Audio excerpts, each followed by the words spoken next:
আসসালামু আলাইকুম সবাইকে নিউজ রুম ইউটিউব চ্যানেলটির পক্ষ থেকে স্বাগতম। আশা করছি আপনারা সবাই খুব ভালো আছেন। যারা যারা 1 থেকে 12তম রয়েছেন, মানে আপনার বয়স শেষ হয়ে গেছে, 35 প্লাস হয়ে গেছে, অনেকে 40-45 হয়ে গেছে, তারা তো ভাবছেন যে কোনো সময় আর আবেদন করতে পারবো না। কারণ তারা কিন্তু একটা বারও আবেদন করার সুযোগ পায়নি কোনো গণবিজ্ঞপ্তিগুলোতে। তারা অনেকবার আন্দোলন করেছে, কিন্তু এই সর্বপ্রথম এনটিআরসি চেয়ারম্যান কিন্তু মুখ খুলেছে 35 ঊর্ধ্ব দিনে, এবং সে যেটা বলেছে সেটা যদি আপনি পুরো ভিডিওটি দেখেন তাহলে কিন্তু আশ্চর্য হয়ে যাবেন যে এই বয়সে আপনি চাকরি পেতে যাচ্ছেন। তো আশা করছি পুরো ভিডিওটি না টেনে সম্পূর্ণ দেখবেন, এবং এই চ্যানেলে যদি আপনি নতুন দর্শক হন, চ্যানেলটি এখনই সাবস্ক্রাইব করে আমাদের সাথে যুক্ত হয়ে যান। কারণ শিক্ষা সংক্রান্ত এবং এনটিআরসি রিলেটেড সকল সংবাদ এই চ্যানেলে সবার আগে আমরা আপলোড দিয়ে থাকি। 35 ঊর্ধ্বদের আবেদনের সুযোগ নিয়ে যা বললেন এনটিআরসি চেয়ারম্যান, দেখেন এইমাত্র প্রকাশিত খবর 2 সেপ্টেম্বর 2025। চলেন আমরা বিস্তারিত জানি। 18তম শিক্ষক নিবন্ধনে চূড়ান্তভাবে উত্তীর্ণ হয়েও বয়স সংক্রান্ত জটিলতার কারণে ষষ্ঠ গণবিজ্ঞপ্তিতে আবেদন করতে পারেননি অনেক নিবন্ধনধারীরা।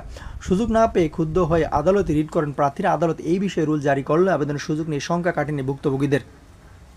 18তম নিবন্ধনে 35 ঊর্ধ্বদের রিট এবং আবেদনের সুযোগ প্রসঙ্গে দ্য ডেইলি ক্যাম্পাস কথা বলেছে বেসরকারি শিক্ষক নিবন্ধন প্রত্যয়ন কর্তৃপক্ষ এনটিআরসি চেয়ারম্যান আমিনুল ইসলামের সঙ্গে। তিনি বলছেন, আদালতের রুলের জবাব আইনিভাবে দেওয়া হবে। জবাব দেওয়ার পরও যদি আদালত মনে করেন প্রার্থীদের সুযোগ দেওয়া দরকার, তাহলে আমরা তাদের আবেদনের সুযোগ দেব। আদালতের নির্দেশনা বাইরে যাওয়ার সুযোগ নেই। 18তম শিক্ষক নিবন্ধন সার্কুলার প্রকাশিত 2023 সালে 2 নভেম্বর। দীর্ঘ 1.5 বছরের বেশি সময় ধরে পরীক্ষার প্রতিটি ধাপ শেষে চূড়ান্ত ফলাফল প্রকাশিত 2025 সালে 4 জুন। এত দীর্ঘ সময় ব্যয় হওয়ার কারণে অনেকের বয়স 35 বছর অতিক্রম হয়ে গেছে, ফলে ষষ্ঠ গণবিজ্ঞপ্তি তারা আবেদন করতে পারেনি অনেক প্রার্থী। ভুক্তভোগী চাকরি প্রার্থীরা বলছেন, সরকারি সহ যে কোনো চাকরি পরীক্ষা প্রার্থীদের বয়স গণনা করা হয় বিজ্ঞপ্তি প্রকাশের তারিখ থেকে, অথচ বেসরকারি শিক্ষক নিবন্ধন প্রত্যয়ন কর্তৃপক্ষ এনটিআরসির বয়স নির্ধারণ করেছে ফলাফল প্রকাশের তারিখ অনুযায়ী। এর ফলে পরীক্ষা ভালো নম্বর পেয়েও দেশের শিক্ষা প্রতিষ্ঠানে শিক্ষার্থীরা আবেদনের সুযোগ থেকে বঞ্চিত হয়েছেন। পূর্ববর্তী গণবিজ্ঞপ্তিগুলোতে বয়সে ছাড় দেওয়া হলেও একবার সেই সুযোগ দেওয়া হয়নি। ফলশ্রুতিতে দীর্ঘদিনের প্রস্তুতি ও ভালো নম্বর থাকা সত্ত্বেও শিক্ষক হওয়ার স্বপ্ন ভেঙে গেছে কয়েকশো প্রার্থীর।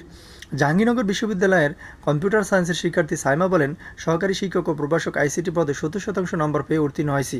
ছোটবেলা থেকে প্রবল ইচ্ছা ছিল শিক্ষক হওয়ার, সেই আকাঙ্ক্ষা থেকেই নিবন্ধন পরীক্ষায় আবেদন করেছিলাম। তবে এনটিআরসির বিধির মার পেঁচে আবেদনের সুযোগ থেকে বঞ্চিত হয়েছি। অন্যান্য চাকরির পরীক্ষায় বিজ্ঞপ্তি প্রকাশের দিন থেকে বয়স গণনা করা হলেও এনটিআরসির ক্ষেত্রে ভিন্ন নিয়ম। আইসিটি বিষয়ে 7,500-এর বেশি পদ ফাঁকা রয়েছে, অথচ যোগ্যতা থাকলেও আমাদের আবেদনের সুযোগ দেওয়া হয়নি। সাইমা বলেন, বিগত গণবিজ্ঞপ্তিগুলোতে ব্যাকডেট দেওয়া হলে 18তম নিবন্ধনধারীদের জন্য প্রকাশিত ষষ্ঠ গণবিজ্ঞপ্তিতে কোনো ব্যাকডেট দেওয়া হয়নি। আমাদের ভাইবা নিতে প্রায় 9 মাস লেগেছে। আমরা সার্টিফিকেট অর্জন করেছি 3টা ধাপ অতিক্রম করে, অথচ একটি বার আবেদন করতে পারলাম না। করোনা ভাইরাসের জন্য যাদের পরীক্ষা নিতে দেরি হয়েছে বা সার্কুলার হতে দেরি হয়েছে তারাই বঞ্চিত। আমরা একটা গণবিজ্ঞপ্তি পেলাম না, আমরা শুধু আবেদনের সুযোগ চাই।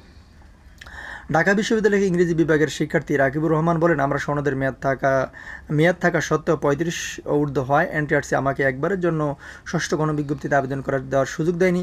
কিন্তু বিগত সময় সবাই ব্যাকডেট পেয়েছে। তাছাড়া ষষ্ঠ গণবিজ্ঞপ্তিতে মাত্র 40 নম্বর পেয়ে অনেকে চূড়ান্তভাবে সুপারিশ পেয়েছেন। আমরা যারা ভালো নম্বর পেয়েছি তারাই বাদ পড়ে গেছি। এটা আমাদের সাথে চরম জুলুম ও বৈষম্য। এই বৈষম্য থেকে মুক্তি চেয়ে বিশেষ বিজ্ঞপ্তির মাধ্যমে আমাদের বঞ্চিত সকলকে অত্যন্ত একটিবারের জন্য হলেও আবেদন করার সুযোগ দেওয়ার দাবি জানাচ্ছি। তা আশা করি বুঝতে পেরেছেন। আপনাদের প্রতি শুভকামনা রেখে এই পর্যন্ত শেষ করলাম। আসসালামু আলাইকুম।